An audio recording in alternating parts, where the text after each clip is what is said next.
C'est parti, on passe à la deuxième image. Cette fois-ci, comme vous pouvez le voir ici à l'écran, il s'agissait de quelqu'un qui fabrique des montres, enfin en l'occurrence qui fabrique pas vraiment des montres. Il vend des pièces détachées de montres. Et donc je m'étais dit, tiens, il y a une histoire à raconter.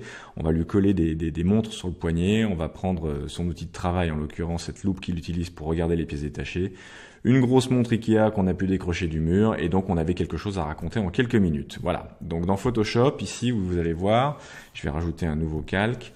On a effectivement cette zone que vous pouvez voir ici qui est assez réfléchie et donc qui vous montre que le flash devait se situer quelque part ici avec le parapluie à nouveau. Voilà, il devait y avoir un stand là ici, tac, ça devait envoyer comme ça. Ça réfléchit à la fois ici et ici. Et puis moi je suis juste en face tout simplement avec une focale à nouveau de 85 mm. Une ouverture généralement à f14 ou f16 et je photographie directement le sujet.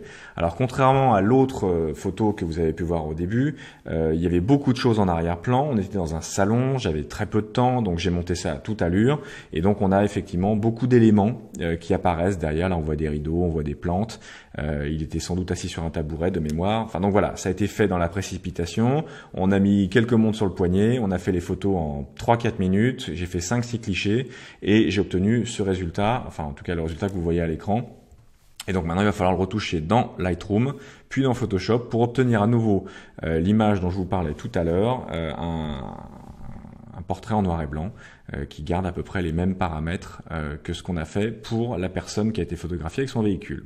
Donc là, même principe que tout à l'heure, on retourne dans le module de développement, on est sur les réglages de base, je vais augmenter un tout petit poil l'exposition, vous voyez, 0,16, vraiment rien de particulier pour l'instant, et je vais aller rejouer dans mes réglages locaux, et cette fois-ci, comme vous pouvez l'imaginer, il va falloir enlever l'intégralité de ce qu'il y a derrière là et le rendre le plus noir possible pour ne laisser ressortir que le sujet. Donc pour pouvoir faire ça, je baisse mon exposition au maximum au départ. Je vais augmenter légèrement la taille de mon pinceau. Voilà, je vais augmenter même le contour progressif. Voilà, la densité est forte, le débit relativement faible, c'est pas très grave. On commence à peindre. Vous voyez, si vous pensez que le débit est trop faible, vous augmentez légèrement le débit et on peint. C'est parti. Alors, je vais pas trop près du sujet pour l'instant. D'accord. Voilà. De toute façon, il va falloir mettre plusieurs couches de pinceau. Le pinceau même un petit peu trop grand. Voilà. Je vais peindre ici aussi. Donc ça, c'est le premier pinceau que j'applique. Je vais en appliquer un deuxième. Cette fois-ci, je vais carrément réduire les ombres. Je vais augmenter encore un petit peu plus mon débit. Jouer sur la densité, la taille du pinceau et on va repeindre une deuxième fois. Et vous voyez qu'on applique à nouveau une deuxième couche d'exposition négative, ce qui permet vraiment de réduire l'ensemble de l'arrière-plan. Et j'y vais vraiment doucement, étape par étape. Je préfère y aller en 2-3 fois plutôt que de mettre un seul coup de pinceau qui fait que ce sera pas joli. On va réduire encore la taille du pinceau, on va en créer un nouveau, je garde exactement les mêmes paramètres que tout à l'heure, donc je joue à la fois sur l'ombre. Et comme je vous le disais au début du cours, on peut jouer effectivement sur le masquage automatique, de manière à s'assurer que lorsque l'on peigne ici, là, vous voyez, lorsque je peins, Lightroom fait bien la différence entre la partie sombre et la partie claire, ce qui fait que je peux vraiment peindre correctement sans tellement me soucier de la peau. Je préserve les éléments de peau ici, et c'est vraiment valable pour presque tout. Voilà, même principe ici. Voilà, je peins. Et d'ailleurs, si on voit, si on affiche le masque, vous voyez où je peins là. C'est-à-dire que je peux même voir, vous voyez là, je vois que c'est pas encore assez sombre. Et je peux vraiment, là maintenant je vais pouvoir augmenter la taille de mon pinceau. Et je vais de nouveau réappliquer l'intégralité de cette retouche sombre à l'image. Le but étant vraiment, vous voyez, de masquer tous ces éléments-là qu'on voit ici, pour éviter que lorsque l'on imprime ensuite ou que l'on regarde sur un écran, que l'on voit à nouveau ces éléments apparaître. Parce que parfois vous avez l'impression que tout est sombre à l'écran, mais c'est pas forcément le cas. Alors vous voyez ici, là j'ai légèrement peint sur l'œil, ça me convient pas. Donc là ce que je vais faire, c'est que je vais aller effacer en réduisant au maximum la taille de mon pinceau et je vais effacer ce masque ici. Voilà. Bon, là, ça a l'air de tenir. Je vais enlever à nouveau le masque. Et vous voyez, d'un seul coup, là, ça commence à être vraiment, voilà, tout est sombre et on a conservé effectivement ce personnage en 3 coups de pinceau. Vous voyez, j'ai été relativement simple, c'est rien d'exceptionnel. J'ai joué sur l'exposition et sur les ombres et j'ai réussi à masquer en quelques minutes l'intégralité du fond. Alors ici, Si j'enlève mon pinceau et que je zoome à l'image, vous voyez, c'est légèrement plus fondu. Alors effectivement, c'est plus sympa comme ça. Donc là, même principe, je vais reprendre, j'enlève le masquage automatique, d'accord, je vais réduire la taille de mon pinceau, et puis je vais peindre là tout doucement. Je vais réduire même mon débit, de manière à être sûr de ne pas faire quelque chose qui soit... Et je vais passer plusieurs couches, voilà, de manière à conserver ce rendu flou sur l'ensemble de l'image, pour pas que ça soit... Alors même si effectivement les zones sont déjà sombres, le refaire ne fait pas de mal. Ça permet effectivement de donner ce côté très réaliste. Vous voyez là ici, on s'aperçoit d'ailleurs que c'est pas encore assez sombre. Donc là, on va de nouveau augmenter le débit. Et puis je vais peindre de nouveau. Vous voyez, je redonne un petit coup de... Voilà. On assombrit vraiment l'ensemble de l'image pour s'assurer que ce soit le plus réaliste possible et qu'effectivement il ait été pris dans le noir en ne laissant apparaître que les éléments que l'on veut voir à l'écran. Voilà, donc avec ça je suis relativement satisfait. J'ai bien effectivement masqué l'ensemble des éléments dans le fond de mon image. On n'a plus que le sujet qui apparaît. Et donc je me retrouve dans la situation où j'étais tout à l'heure quand le sujet avait été pris en photo avec son véhicule, où on a le sentiment qu'effectivement j'ai positionné mon flash correctement, que tout a été bien paramétré et que donc j'ai créé cet éclairage avec une seule lumière sans avoir fait de retouche. Alors, comme pour tout à l'heure, on réapplique le paramètre, vous voyez que tout s'assombrit à nouveau, mais globalement, comme il y avait plus d'éclairage que sur l'autre image, la lumière était plus forte, c'est moins sombre. Et donc je vais pouvoir directement commencer à retoucher avec mes paramètres localisés. Je double-clique à nouveau sur Effet, et je vais jouer cette fois-ci sur l'exposition. Alors j'augmente un paquet, un gros morceau là. Je vais m'assurer que mon débit n'est pas trop fort non plus. Vous voyez, donc on joue vraiment systématiquement sur la même chose, hein. Et là, cette fois-ci, au lieu de peindre autour du sujet, je peins sur le sujet, voilà, en l'occurrence sur toutes les zones que je souhaite voir réapparaître un peu mieux à l'écran, la main, les montres. Alors vous voyez, l'exposition est trop forte là au début, c'est trop important, mais c'est pas très grave. On va y aller en plusieurs coups, on va réduire un petit peu l'exposition cette fois-ci. Voilà. Je vais réduire à nouveau les hautes lumières pour m'assurer que je ne brûle pas trop mes blancs. Et je crée un nouveau pinceau et je repeins à nouveau, comme tout à l'heure. Et cette fois-ci, on va voir si en débouchant les ombres, ça aide un peu.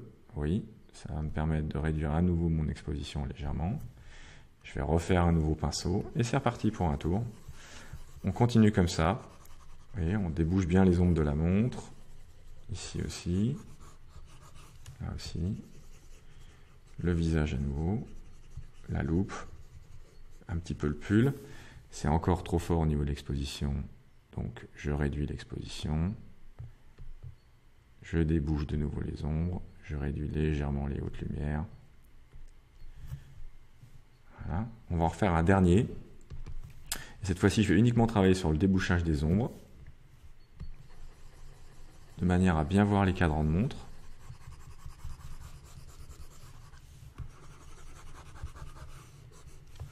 Voilà, encore un petit peu le visage.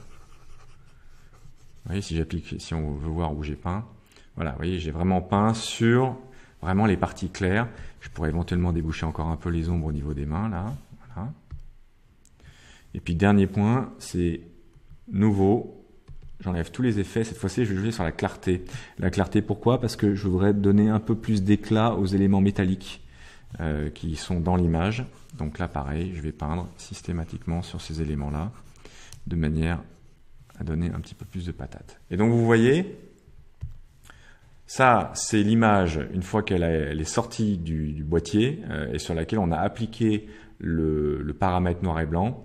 Et ça, c'est l'image, une fois qu'on a rejoué avec l'ensemble des pinceaux, et qu'on a travaillé sur l'exposition, sur les ombres, sur la clarté, sur les hautes lumières.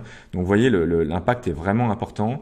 Avant, après, c'est plus du tout la même image, mais par contre, on a effectivement quelque chose qui, à l'écran, a de la gueule. Il n'y a pas d'autre mot. Alors, on va passer maintenant, je ferme les ajustements locaux. On a fait l'ensemble des ajustements qu'on souhaitait faire, et comme pour tout à l'heure, commande ou CTRL E, et je vais envoyer cette image dans Photoshop pour la retravailler et la finaliser, notamment avec ma fameuse peinture blanche, et puis ensuite la netteté que je vais encore augmenter pour ce cliché. Alors, même principe, je préfère le profil incorporé, je clique sur OK, je crée un nouveau calque, comme tout à l'heure, je rappuie sur D pour m'assurer que ma peinture est bien blanche, je prends mon pinceau, je sélectionne un pinceau relativement doux, avec une dureté à 0, ici je veux un flux de 10%, je vais augmenter la taille de mon pinceau, et je vais de nouveau peindre de manière très fine sur les éléments que je souhaite de nouveau voir apparaître un peu plus à l'écran. Je double-clique maintenant, une fois que ça a été fait, pour faire apparaître le panneau d'information de style de calque. Je maintiens ma touche Alt enfoncée, et là, je commence à détacher en bas ces petits boutons. Voilà. Ça me permet de voir le avant-après. Voilà. Donc là, on peut voir effectivement qu'on a redonné encore un peu d'éclat au niveau des montres, des mains et du visage. Et comme je vous le disais tout à l'heure, si c'est trop important, vous baissez l'opacité. Et si vous estimez que sur le visage, par exemple, c'est trop, vous pouvez à tout moment créer un calque ici, enfin un masque, pardon, sur ce calque, prendre votre pinceau et peindre, en l'occurrence le masque est blanc, peindre en noir, toujours avec un débit relativement faible, sur les parties où vous estimez que c'est trop important et qu'il faudrait absolument enlever justement cet effet de couleur. Donc voilà. Donc là, vous voyez, on a redonné encore un peu plus de pêche à l'image, sans nécessairement brûler les blancs. On a vraiment juste appliqué cet effet de peinture sur les éléments les plus clairs, sur lesquels on aimerait justement donner encore un peu plus de gain. Voilà. Une fois que ça c'est fait, comme tout à l'heure, commande E, on fusionne l'ensemble de l'image. Ce que je vous disais, c'est on a vraiment le processus est toujours le même. Une fois qu'on l'a appliqué à une image, on peut l'appliquer à l'ensemble des images. Et ce qui est chouette, c'est que comme le paramètre par 800 ISO portrait noir et blanc est appliqué sur l'image, vous avez toujours le même style de noir et blanc qui apparaît à l'écran. Prochaine étape, comme tout à l'heure, commande J, on duplique le calque sur lequel on va appliquer le filtre passe haut de 2 pixels de rayon. On fait OK. On rechange son mode de fusion en mode incrustation. Et là, à nouveau, je rezoome pour vous montrer l'effet. Je suis à 100% là, ici. Et si vous voyez bien ici, regardez bien la texture de la peau, de la barbe, la loupe. À partir du moment où j'applique mon filtre, vous voyez, ça c'est après, avant, après. On gagne vraiment en termes de gain. C'est pas forcément une méthode que vous appliqueriez systématiquement sur une photo en couleur. Mais en noir et blanc, ça donne une pêche incroyable. Et c'est pas du tout gênant. Ça heurte pas du tout. Donc voilà, je reviens en arrière. On a l'ensemble, d'ailleurs, on peut regarder à nouveau, hein, si on se remet à 100% sur les montres. Vous voyez, là ici, regardez bien au niveau des détails.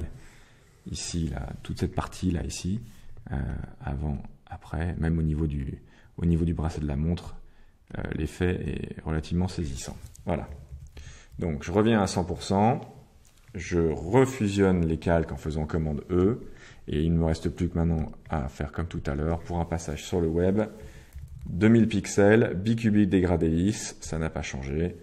Je reviens à 100%, j'applique mon filtre d'accentuation dans la section renforcement, je le repasse 160, 170, 180. C'est vraiment à vous de voir à l'œil ensuite ce que ça donne à l'écran. On clique sur OK. Vous n'avez plus qu'ensuite qu'à sauvegarder pour le web. Comme tout à l'heure, vous avez une image 600K qui a une patate incroyable à l'écran. Et vous voyez, en quelques clics, en quelques coups de pinceau, on est passé d'une image qui, à première vue, était complètement sous-exposée, qui présentait pas vraiment d'intérêt, à quelque chose d'ultra contrasté en noir et blanc et qui pourra être diffusé sans aucun problème sur Internet dans votre portfolio. Voilà, on passe à la troisième image.